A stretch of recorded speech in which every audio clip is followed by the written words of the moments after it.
90s DJ more visible at home and not ducking the questions. Even about Kartel.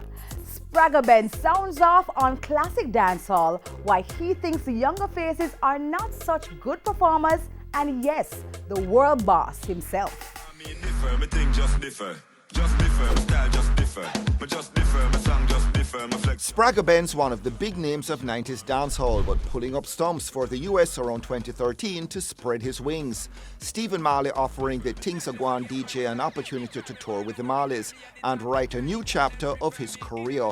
Spragga finding different audiences as a member of the Marley Roadshow, but under his Red Square label focusing more recently on some local rhythms and collabs, Conscience to name just one, and doing a series of gigs in Jamaica. Who can forget Benz and company breezing past the competition at the Red Bull Culture Clash and returning in January for Footloose.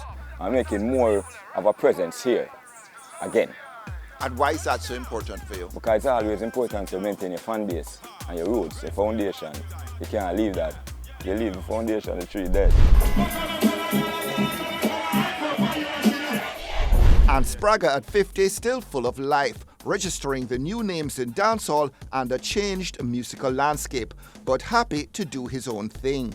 But do you also kind of tap into what the kids are tapping into? Like the dance. Yeah, and them kind, yeah, you have to keep up to date to the thing, but no, not with them lyrics or with them topics or stuff like that. I still maintain my own way. How different is it now? Is it essentially that different from what was happening in the 90s? Not essentially that different because it's kind of equivalent. Because we don't think about gangsters in them time, they must sing that. No, they must sing about scamming and all that. So I'd say 6 and 1/2 dozen of the other. What's the thing that separates it for you? I mean, what made then more interesting as opposed to now? More morals then. More, you know, the artists then more limit themselves or more censor themselves within them own self. You know, nowadays a youth just feel like him can't say anything and for the shock value. Do you think that's working for them? For them, some of them, but it not really work for long. Out in the world, I feel the people are aware of some of them, like the you know, the ones that have the most highlight, like Alkaline, like Squash, like Six. People hear of them are interested to hear what them sound like, but them really still hold on to that 90s, early 2000 dancehall energy. And that's what everybody says, so there must be a reason for that. There is a nostalgia for the 90s that exists even today? It seems, nostalgia and a demand for it. Which is just great for DJs like Spragga, who helped define an era. These days no longer on the cutting edge, but still jacking up audience interest with catalogue favourites and even some fresh material. So we try to not recreate it, but maintain it as myself for the people who enjoy that type of music, that type of sound. So you have people like Salam Remy who feel the same way as we, and we produce a rhythm like the Organic. No way, you know, we have Buccaneer upon it, Terror Fabulous, Frisco Kid, Louis Culture, you know, the people who was from that genre anyway, doing the things that they do, the way they do it. You've been searching for a while now for that song again. Did you ever find it?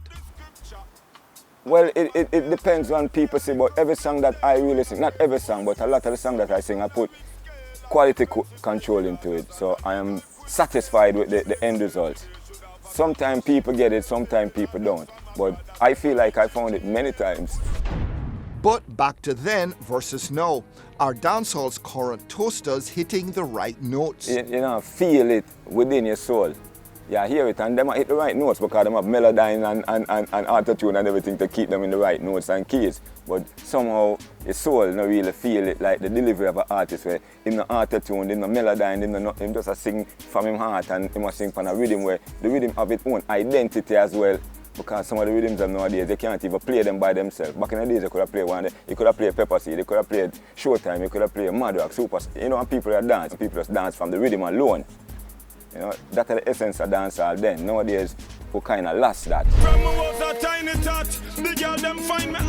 Lost the cable, then social media. I mean, as a youngster, you really weren't so focused on, you know, you weren't walking around with an iPod, with an immediate connection to the world. No, and it that wasn't. made So you have to wait until your favorite producer, your favorite radio person play on a certain day, or your favorite sound play on a certain day. No, you just go YouTube and you listen to the song 50 million times for the day.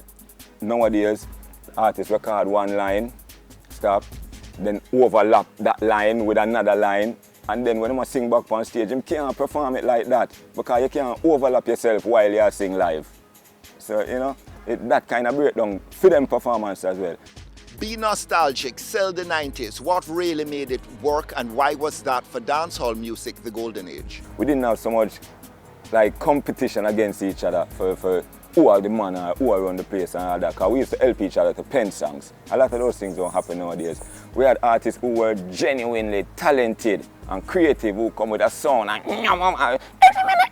it's something sounding unique to themselves. The 90s brought that. Nowadays we don't, with the exception of probably like all Tanta Blacks, you know, find nobody be unique in themselves. Sorry, not everybody, but a lot.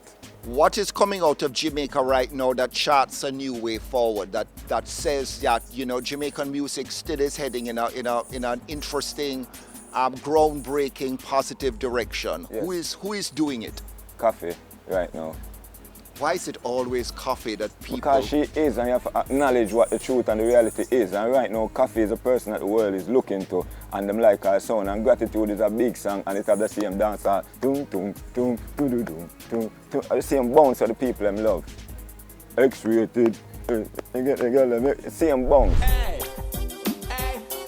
A lot of the songs that put you out there in the 90s were really hardcore, raunchy songs. Jack It Up, A1 Lover. I mean, you just were very explicit, but you had fun when you're being explicit. I could have been much more explicit if I didn't censor myself to a level. You know, sometimes you have to be real and raw and true to what the people know is real and raw and true. And sometimes you exaggerate so much on the thing too. But I feel like being true to yourself, delivering the music that you're inspired to sing, whether it be something that might be raunchy or something that might be conscious or something that's just fun. That is the whole thing about being a real artist.